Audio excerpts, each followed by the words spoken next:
It started like any other Tuesday.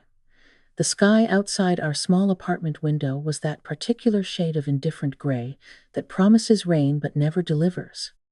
I was making coffee, the familiar gurgle of the machine, a comforting sound in the quiet morning. James, my husband of 8 years, was already gone, off to his early personal training session at the gym. That's when I felt it. A small, hard knot, just beneath the skin on my right breast. It wasn't painful, more like a misplaced pebble, something that simply didn't belong. My breath hitched. The world tilted slightly, the coffee pot suddenly feeling heavy in my hand. I told myself it was nothing. A cyst, a swollen gland. Women get these things.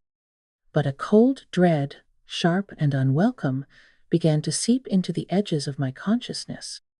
I went through the motions of my day, working remotely at my data entry job, the cursor blinking accusingly on the screen. Every few minutes, my hand would drift unconsciously to the spot, confirming its alien presence. Later that afternoon, needing a distraction, I stopped at the corner store for milk. On impulse, I bought a lottery ticket.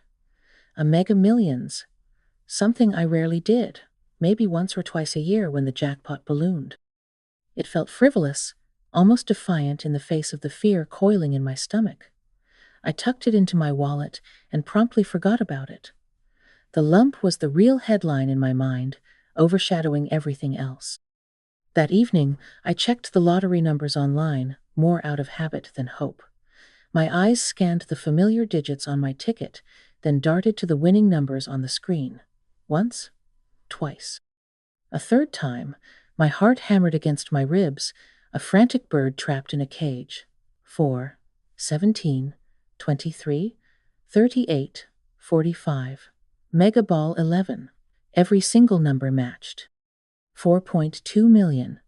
It couldn't be real. I refreshed the page, checked another official site. It was real.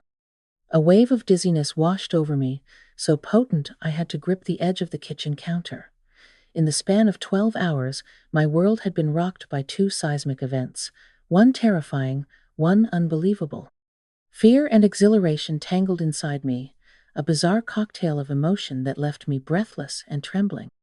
I sat there in the dim kitchen light, the winning ticket clutched in my hand, the secret of the lump still a cold weight in my chest. Which secret was heavier? I didn't know. I decided, in that moment of shock, to hold both close, just for a little while. I needed time. Time to think, time to breathe, time to understand what this whiplash of fate even meant. When James came home, smelling faintly of sweat and chlorine, I managed a weak smile. I told him about my day, omitting the two most significant parts, but the dread lingered.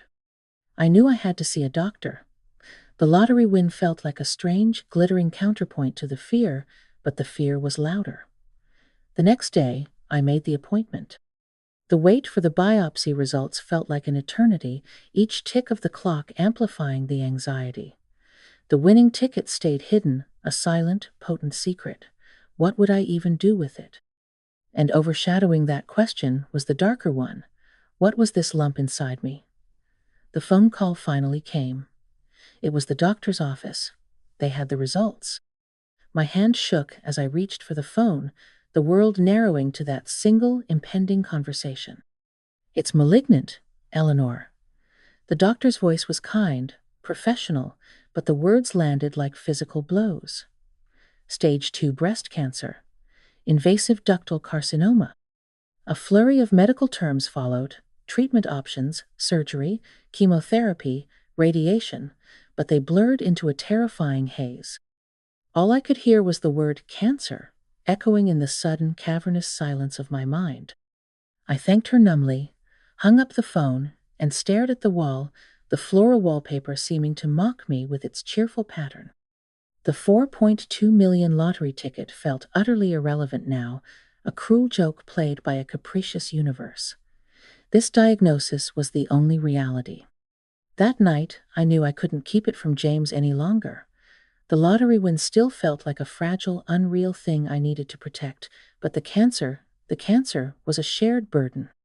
Or so I thought. We were sitting on the worn sofa after dinner, the television murmuring ignored in the background. My heart pounded, a frantic drum against the silence I was about to break. "James?" I began, my voice trembling slightly. I went to the doctor. About that lump I mentioned." He looked up, a flicker of impatience in his eyes. He hated serious conversations, especially ones that might inconvenience him. "And?" he prompted, his tone already laced with a weary resignation.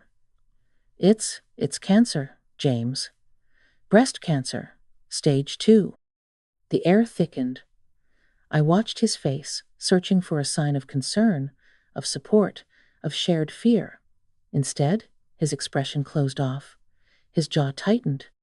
He looked away, towards the flickering screen, then back at me, his eyes cold and distant. There was no empathy there, only a chilling calculation. He stood up abruptly, pacing the small living room. Then he stopped and faced me, his arms crossed. "Cancer," he repeated, the word flat, devoid of emotion. He took a deep breath, the kind one takes before delivering bad news, not receiving it. "Look, Eleanor," he said, his voice clipped. I can't do this." I stared at him, uncomprehending. "Can't do what, James? We'll fight it." "The doctors said—" He cut me off, raising a hand. "No. You might fight it. I can't. I can't handle the sickness, the hospitals, all of it. It's too much." My blood ran cold. "What are you saying?" I whispered, though I already knew. The floor seemed to drop out from beneath me. "I'm saying," he continued, avoiding my gaze, "that I want a divorce. I can't be married to someone who's sick. I need to live my life." The cruelty of it stole my breath. 8 years of marriage evaporating in the face of illness. He hadn't asked about the prognosis, the treatment, how I was feeling. His only thought was escape. The man I had loved, shared my life with, vowed to stand by in sickness and in health, was abandoning me at the precise moment I needed him most. The shock was profound, leaving me numb and hollow. Tears welled, hot and stinging, but I refused to let them fall in front of him. He saw my silence not as shock, but perhaps as acceptance. "I'll pack a bag," he said briskly, already turning towards the bedroom. "We can sort out the details later." The casualness was brutal. He was shedding me like an old coat, inconvenient and unwanted. The lottery ticket, still hidden away, suddenly felt less like a blessing and more like a shield I hadn't known I would need. As I heard the sounds of drawers opening and closing in the bedroom, the reality crashed down. I was facing cancer, and I was utterly, terrifyingly alone. The man I married was walking out, leaving me to navigate the storm by myself. James was gone within hours. He packed a single suitcase, his movements efficient and detached, as if he were leaving for a business trip, not ending a marriage on the precipice of my greatest crisis. He mumbled something about staying with a friend, about needing space. He didn't hug me goodbye. He didn't even look me properly in the eye. The click of the front door latch echoed in the sudden, oppressive silence of the apartment. It was a sound that severed the last thread of the life I thought I had. I stood frozen in the middle of the living room, the silence pressing in, amplifying the frantic beat of my own heart. Alone? The word settled over me like a shroud. The next few days were a blur of numb disbelief and practical necessities. Appointments were made, consultations scheduled. And amidst the terrifying whirlwind of cancer protocols, another quieter task demanded my attention. The lottery ticket. It felt almost surreal, dealing with millions while my body was betraying me and my husband had fled. I took a taxi, a small extravagance I wouldn't have considered before, to a bank across town, one James knew nothing about.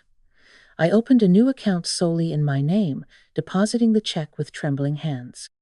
The bank teller congratulated me, her smile wide, oblivious to the wreckage of my personal life. It felt like living a double life, the terrified cancer patient and the secret millionaire. I called a lawyer, recommended by a colleague. Sitting in her plush office, I explained the situation, the diagnosis, James's immediate departure, the divorce he demanded. Then, hesitantly, I told her about the lottery win, the timing, the secret account. Her expression sharpened. "Do not," she advised firmly, leaning forward, "mention this money to him or his lawyer. Not a word. You won it before he filed, but while technically married. However, his immediate abandonment upon learning of your illness, before knowing about the win, significantly weakens any claim he might try to make later. Keep it confidential until the divorce is absolutely final. Let him think you have nothing but medical bills." Her words were a lifeline, a strategy in the midst of chaos. It felt calculating, even cold, but James's actions had forced my hand. This wasn't just money, it was my security, my means to survive what was coming, physically and financially, without him. The divorce papers arrived, delivered by a courier, exactly 1 week later. It was the day of my first chemotherapy appointment. I sat in the sterile waiting room, the acrid smell of antiseptic stinging my nostrils, the official envelope heavy in my lap. Reading the cold, legal jargon demanding the dissolution of our marriage while waiting to have poison pumped into my veins was a new level of desolation. James was moving fast, eager to cut ties, to erase me from his life. He probably imagined me destitute, burdened by medical debt, grateful for whatever scraps he offered. The irony was a bitter pill to swallow. As the nurse called my name, I tucked the divorce papers into my bag, next to the hidden knowledge of my 4.2 million. The first infusion began, the cold liquid entering my bloodstream. I closed my eyes, focusing on the rhythmic drip, drip, drip. Each drop felt like a second ticking away on my old life, and a second towards something else, something unknown. But whatever it was, I would face it alone, armed with a secret he could never imagine. The cold burn of the chemo felt strangely mirrored by the cold burn of his betrayal. Chemotherapy became the grueling rhythm of my life. Every 2 weeks, I'd take a bus to the hospital, sit in the infusion chair for hours, feeling the toxic cocktail seep into me, fighting the cancer but ravaging my body. Then came the days of nausea, the bone-deep fatigue that made lifting my head feel like a Herculean effort, the metallic taste in my mouth that ruined even the simplest foods. My hair started falling out in clumps, clogging the shower drain, littering my pillow. Seeing my reflection, pale, gaunt, my scalp patchy, was like looking at a stranger, a ghost haunting my own apartment. The loneliness was a constant companion, amplifying the physical misery. Friends called, offered sympathy, sometimes brought soup, but they had their own lives. No one could truly understand the relentless, day-in day-out battle, the fear that gnawed at me in the dead of night. Meanwhile, the divorce proceeded with chilling efficiency. James's lawyer sent standard settlement offers. Since I wasn't working much due to treatment and had mounting medical bills, or so James assumed, he felt magnanimous. His offer included him keeping the car, which was in his name anyway, and the majority of our meager savings. He wouldn't ask for alimony, framing it as a generous gesture towards his sick, soon-to-be ex-wife. My lawyer played along, countering minimally, letting him believe I was desperate and weak. It was a sickening charade, but necessary. I lived modestly, carefully managing my secret funds, paying my real bills, but presenting an image of struggle. The small apartment felt both like a sanctuary and a prison. There were moments of profound despair. One evening, after a particularly brutal chemo session, I dropped a glass of water, shattering it on the kitchen floor. I didn't have the energy to clean it up. I just sank onto a kitchen chair and wept, deep, ragged sobs for my health, for my lost marriage, for the sheer unfairness of it all. Was this what my life had become? Sick, abandoned, surrounded by metaphorical and literal shards of brokenness. The thought of James, likely out with his new girlfriend, the gym trainer I'd heard whispers about, living his carefree life while I fought for mine, ignited a flicker of anger beneath the exhaustion. It wasn't just sadness anymore, it was a cold, hard resentment. The divorce was finalized 6 months after the diagnosis. A judge signed a piece of paper, and 8 years of shared life were legally dissolved. There was no courtroom drama, just paperwork filed and processed. James didn't even show up for the final signing. His lawyer handled everything. I felt a strange mix of emptiness and relief. The legal tie was severed, freeing me from him, but also confirming my status as discarded. He got what he wanted, freedom from the burden of a sick wife. He had no idea the burden he'd cast off was sitting on a multi-million-dollar cushion. That knowledge was a small, hard kernel of satisfaction in the vast emptiness. The treatment was nearing its end, but the fight wasn't over. I had survived the chemo, survived the divorce. Now, I had to figure out how to survive the aftermath, how to rebuild a life from the ashes.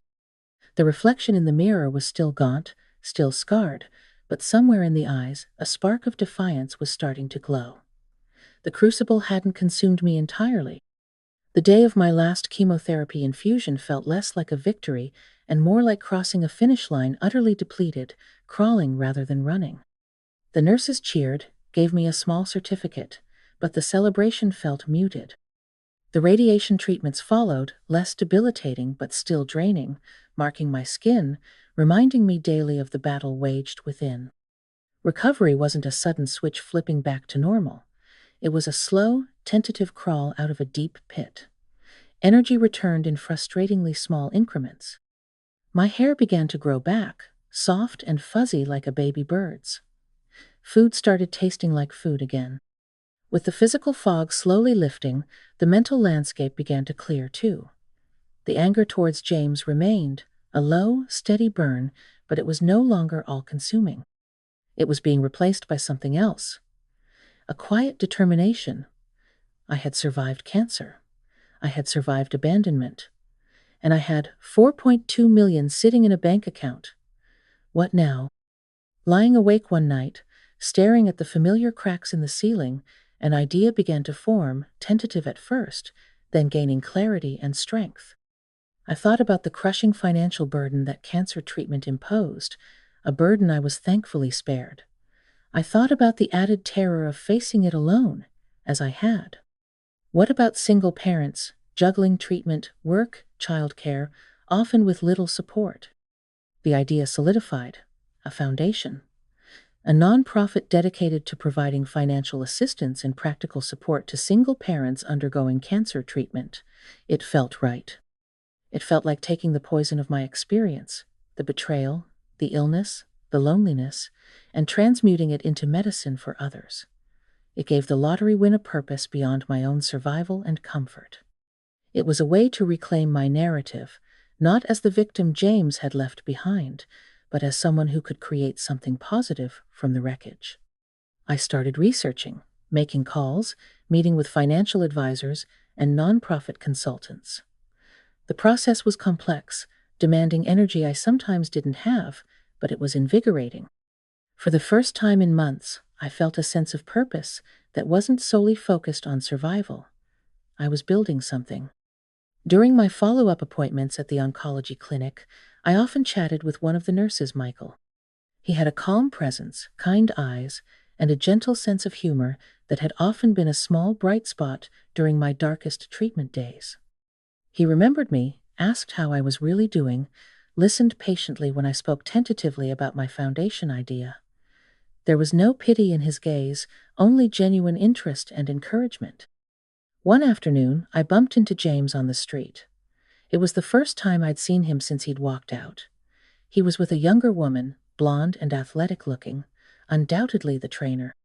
He looked startled, then quickly composed his features into a mask of polite indifference, perhaps tinged with a hint of guilt.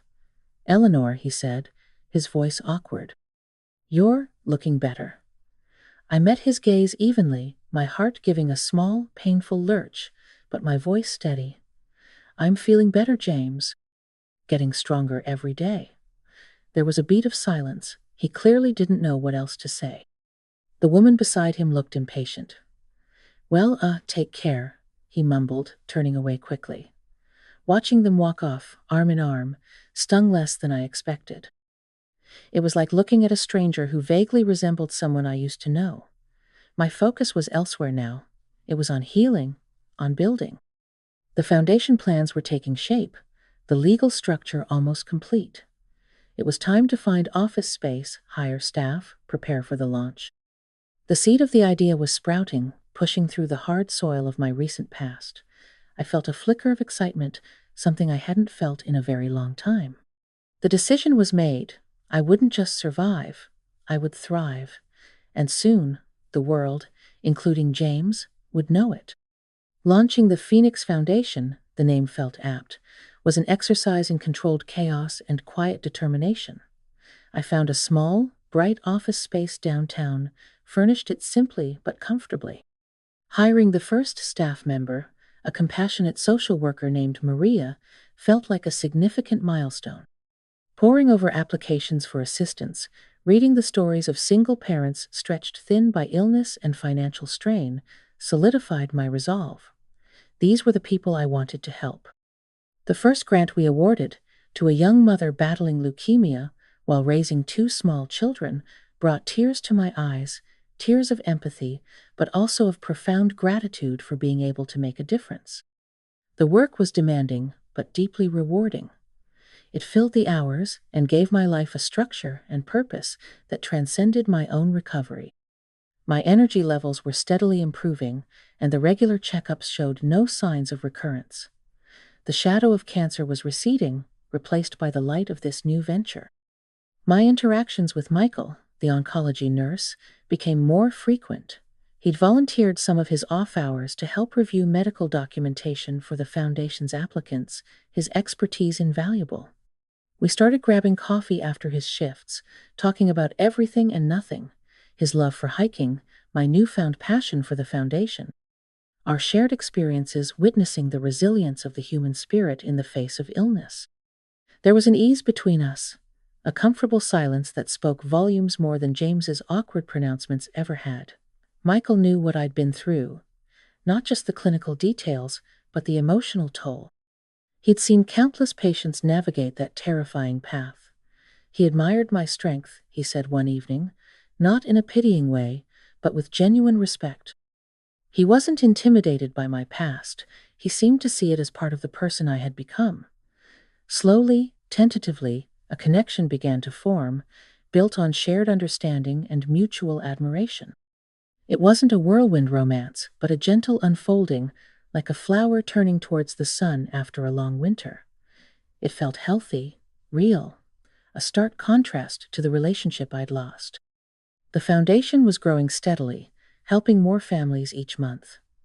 We relied initially on my seed funding, but I knew long-term sustainability required public awareness and donations. My board advised that a public launch, sharing my story, the cancer, the survival, and yes, the lottery win that made it possible, was the most effective way to gain visibility and support. The thought made me uneasy. It meant stepping into the spotlight, revealing the secret I had guarded so closely. It meant James would inevitably find out. Part of me dreaded his reaction, the potential drama. But another, stronger part felt ready. My story wasn't just about betrayal and illness, it was about resilience, about transforming personal fortune, both good and bad, into something meaningful. We planned a modest press conference, preparing a press release detailing the Foundation's mission and my personal journey, including the lottery win as the catalyst. The narrative focused on survival and philanthropy, framing the win not as a jackpot, but as an opportunity to give back. Michael held my hand the night before, his quiet strength a comforting anchor. "You're doing an amazing thing, Eleanor," he said softly. Don't let any fear of his reaction diminish that. He was right. This wasn't about James anymore. It was about the Phoenix Foundation and the people it served. It was about my future. As Maria prepared to send out the press release the next morning, I took a deep breath. The secret was about to be unveiled. The quiet life I had lived since the diagnosis was about to end. The story broke faster and wider than I could have imagined. It started with a local news segment, then got picked up by regional outlets, and within days, It had trickled into the national consciousness through online articles and social media shares. Cancer survivor uses secret 4.2M lottery win to launch foundation for single parents battling illness. The headlines varied, but the core elements were always there. The dramatic juxtaposition of cancer, abandonment, though usually framed more gently as divorce during illnesses, the hidden lottery win, and the philanthropic outcome. My face, looking healthier and stronger than it had in years, was suddenly splashed across screens and pages. The response was overwhelming, mostly positive. Donations started pouring into the Phoenix Foundation. Messages of support flooded our inbox and social media pages. People shared their own stories of survival, of financial hardship during illness, thanking me for shining a light on the issue and for creating a resource. It was validating, humbling, and incredibly moving. I felt exposed, yes, but also empowered. My story, once a source of private pain and secret strength, was now inspiring others. And then, inevitably, came the message I had been subconsciously bracing for. It wasn't a call, not initially. It was a text message, pinging innocuously on my phone late one evening as I was reviewing foundation grants with Michael. The sender, James. My stomach tightened. I hadn't heard a word from him since that awkward street encounter months ago. Michael noticed my change in expression. "Everything okay?" he asked gently. I showed him the phone. The message was short, deceptively casual. "Eleanor, saw the news. Wow, quite the secret you kept. We need to talk." We need to talk. The arrogance of it, the entitlement, sent a fresh wave of cold anger through me. After walking out on me at my lowest point, after finalizing a divorce believing I was sick and broke, now he wanted to talk? Because now there was money? Millions of it. It confirmed every cynical thought I'd had about his character, his motivations. There was no mention of my health, no apology for his cruelty, just an immediate pivot towards the money he now knew existed. The timing was obscene. Michael put a comforting hand on my arm. "You don't owe him anything, Eleanor. Not a conversation, not an explanation." I knew he was right. But the audacity of the message, the sheer nerve, left me reeling for a moment. He hadn't just abandoned me, he had profoundly misjudged me, underestimated me. He thought he was leaving behind a liability, never imagining the strength I possessed, nor the incredible turn of fortune that had occurred simultaneously with my diagnosis. He saw the headlines, the dollar signs, and likely felt a potent cocktail of shock, regret, and avarice. His quick, clean escape suddenly looked like the biggest mistake of his life. The power dynamic had irrevocably shifted. He thought he held all the cards when he walked out that door, leaving me with nothing. Now, I held everything: my health, my purpose, my financial independence, and a burgeoning happiness he had no part in. His text message wasn't an opening for reconciliation, it was the sound of his own choices coming home to roost. And the cliffhanger wasn't what I would say to him, but rather, how satisfying it would be to say nothing at all, or perhaps just enough to remind him of exactly what he'd thrown away. His message waited, unanswered, a digital testament to his belated, self-serving realization. James didn't give up after the first text. A few days later, another message arrived, slightly more pleading. "Eleanor, please. I know I messed up. I was scared. Can we just talk?"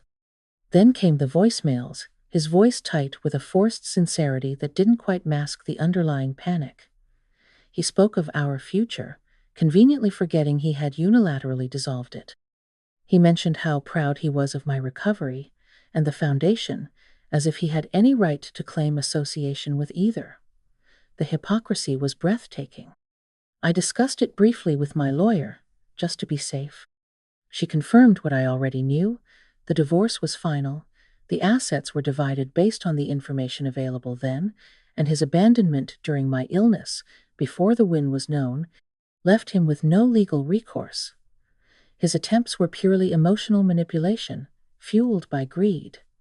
Armed with that certainty, I finally decided how to respond.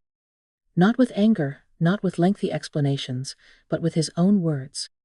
I found the cruel text messages he'd sent in those first few weeks after leaving, the ones complaining about the inconvenience, the ones finalizing details for the divorce while I was reeling from diagnosis and betrayal. I took screenshots. The next time he texted, "Eleanor, I'm starting to think you're avoiding me. This isn't fair," I simply replied by sending him those screenshots. No commentary, no explanation. Just his own callous words, preserved in digital amber, reflecting back at him across the months. The response was immediate silence. No more texts, no more voicemails. It was as if the mirror I held up showed him something he couldn't bear to face. My revenge wasn't loud or destructive. It was the quiet, undeniable truth of his actions and the life I had built not just in spite of him, but entirely without him. Life moved forward, vibrant and full. The Phoenix Foundation flourished, expanding its reach, helping hundreds of families navigate the terrifying intersection of cancer and single parenthood. Seeing the tangible impact of the work, the relief in a parent's eyes when a grant covered their rent during treatment, was a reward far greater than any lottery jackpot. It was purpose forged in fire. My relationship with Michael deepened into a steady, loving partnership. We shared quiet evenings, hiking trips that celebrated my returning strength, and the deep satisfaction of working towards common goals. He loved me for who I was, the survivor, the philanthropist, the woman who had found her strength not in bitterness, but in resilience and compassion. He was the safe harbor James could never have been. Occasionally, I'd hear snippets about James through the grapevine. Things weren't going so well with the trainer, his finances were strained. I felt a distant, detached pity, but nothing more. He was a footnote in my story, the catalyst for an unexpected transformation, but ultimately irrelevant to the life I now lived. My focus was on the future, growing the foundation, cherishing my health, nurturing my relationship with Michael, and embracing the quiet joy of a life reclaimed. Looking back, the day I found the lump and won the lottery wasn't a cruel joke. It was a turning point, a brutal but necessary severing from a life, and a man that would have ultimately stifled me. The cancer forced me to fight for my life. The money gave me the means to redefine it on my own terms. James's betrayal inadvertently freed me to become the person I was meant to be. I didn't need screaming matches or elaborate schemes. My revenge was my resurgence. It was the quiet confidence in my eyes, the warmth of Michael's hand in mine, the thriving foundation built from ashes, and the knowledge that I had faced the worst and emerged not just whole but stronger, happier, and finally truly free. The phoenix hadn't just survived the fire, she had learned to fly.